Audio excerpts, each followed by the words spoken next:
He was too much for Fidel Castro. And you idiots out there wearing Yeah. blue and purple hair with a Che Guevara shirt, he would kill you if he was alive, Yeah. right? That's what these people want. They want to gin up the left so hard that you freak out and they plan to crush you. And then when they're going to And crush here's you and the say, thing. we need to restore order, that's all they're doing. And that's what this was. When the Soviet Union fell, they somehow, I don't know their plans or whatever, somehow they were going to create so much chaos, so much dissent, so much strife that they were going to say, you know what, we got to come in with an iron fist, we got to come in with something, and then the people that, would not comply, you would go there. But something happened. I don't know what happened, but something happened and they had to put it on pause. It stopped.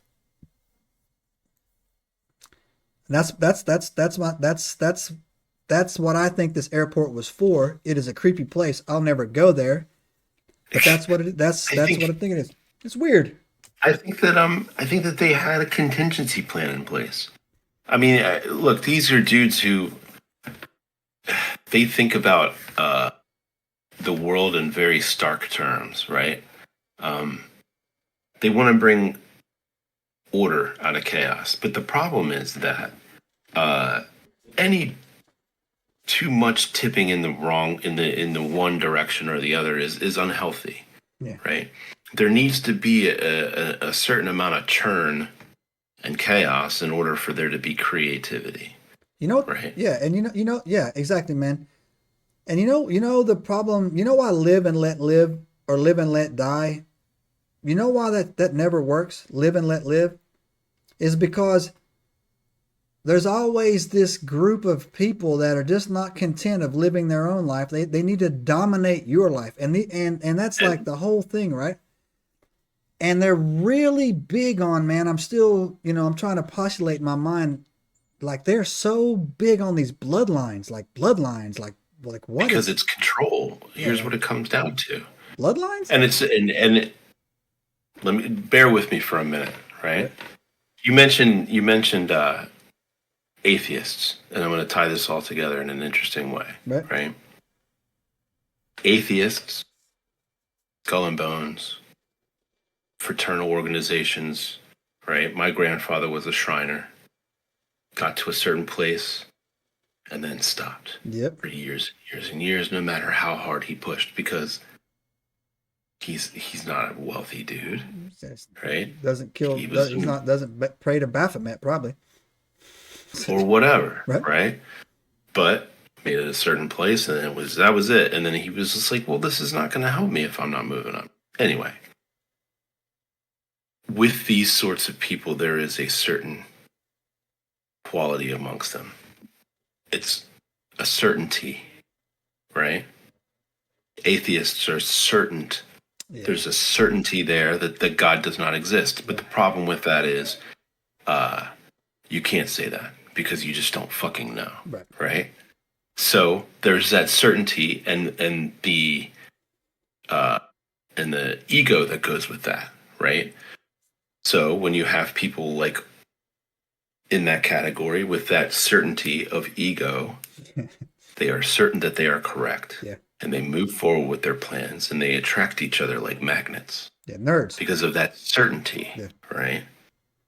The problem is that these people have become very, very detached from the people that they are supposed to be serving. Yeah. Right. And so now, the place that we live in now, they have to learn how to control those people. Right. And so the control over that sort of thing waned in 1989. You had a big, huge pocket of chaos. Mm-hmm. And then you had all these dudes over here with a certainty that they were going to launch some big old weird bombs at us. And so that they needed to be able to gather all the people that they needed into a facility where they couldn't necessarily get out if they wanted to.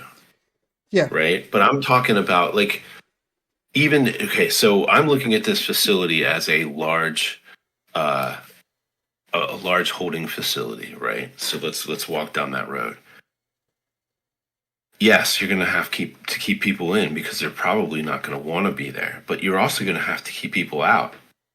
You're going to have to want to defend this position, right? So you build down, not up, because that's more defensible, right?